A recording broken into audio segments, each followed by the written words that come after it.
esse senso crítico precisa ser desenvolvido entre os médiuns atuais. Isso não é ortodoxia espírita nem purismo. É buscar a verdade.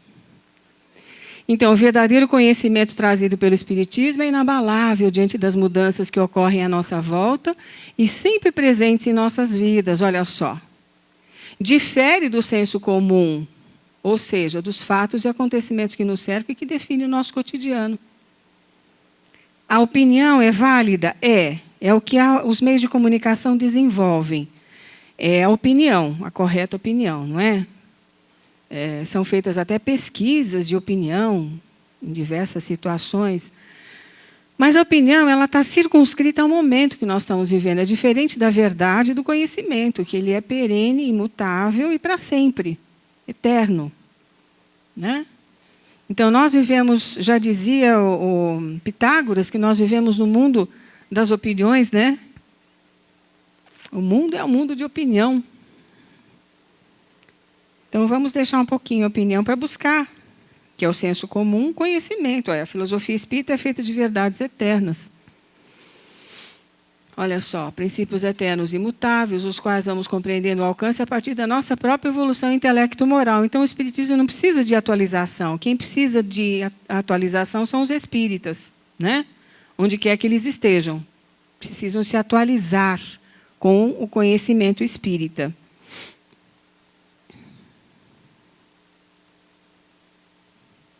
Não devemos confundir espiritualismo, portanto, com doutrinas espiritualistas que não buscam a verdade, senão a verdade delas próprias ou daqueles que as criam. Nós sempre dizemos assim, o espiritualismo é um caminho, o porto de chegada é o espiritismo. Né?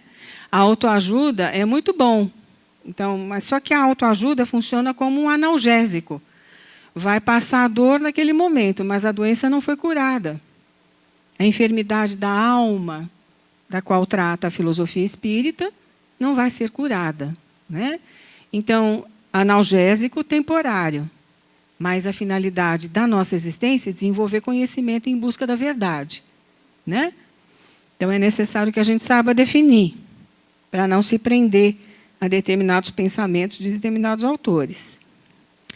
Porque o espiritismo é coisa séria, não é conhecimento estanque, parado no tempo. Mas também não é um conjunto de opiniões as mais diversas acerca do que seja a vida, a morte, o mundo espiritual, a vida em outros planetas, já que a casa do Pai é imensa.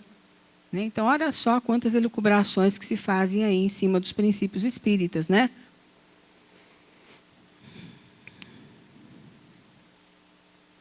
A filosofia quer encontrar o significado mais profundo dos fenômenos, foi o que fez a filosofia espírita, foi em busca e pesquisou e descobriu. Não basta saber como funcionam, mas o que significam na ordem geral do mundo humano, foi o que o espiritismo descobriu. Concordam? E Epicuro, que diz o seguinte, que muito embora todo conhecimento não liberta das paixões da alma. Então, nós temos também que tratar as paixões da alma. Né? Que paixões são essas? Todos nós conhecemos. Né, que fazem com que nós soframos, às vezes até indevidamente. A filosofia e a filosofia espírita, portanto, não são apenas formas de pensar ou de saber, práticas singulares de conhecimento e autoconhecimento, mas principalmente formas de consolo e de esperança, ou de esperançar. Né? Como? Dos escritos dos antigos, da epopeia homérica aos mitos trágicos, sabemos que contra a dor não se deve hesitar nem em raciocinar, argumentar, persuadir. Os antigos procuravam convencer por discursos e cartas que a morte não é um mal, tampouco sofrimento. Então, eles já entendiam muito mais do que nós essas questões. Que tudo que perdemos não nos é retirado, eles estão se referindo aqui à morte, né? Não nos é retirado, mas sim o que não nos pertencia realmente. Porque o bem que se tem de próprio, no mais confidencial de nós mesmos, e nosso ser mais íntimo, não poderia jamais se perder. O consolo que a filosofia traz aqui, no sentido de que nada se perde. O consolo da filosofia espírita é saber que mesmo que nós não tenhamos os nossos amados mais perto de nós, nós sabemos que eles vivem em outra dimensão, dimensão essa a qual nós pertencemos também e que vamos voltar um dia. Né? Porque nós estamos aqui na temporalidade. Ninguém vai ficar aqui para semente. Né? Não adianta ficar preso porque não vai fixar. Aqui Boécio, grande pensador da antiguidade, que fez da filosofia um consolo. Né? O Boécio nos ensina que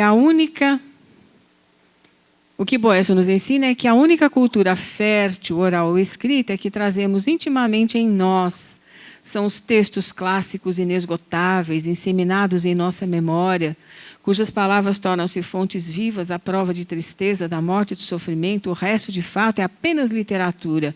Boécio está falando nessa figura, nessa alegoria, com a filosofia. Ele que foi condenado à morte por um imperador que toma, já no período em que Roma houvera caído em poder dos bárbaros, né?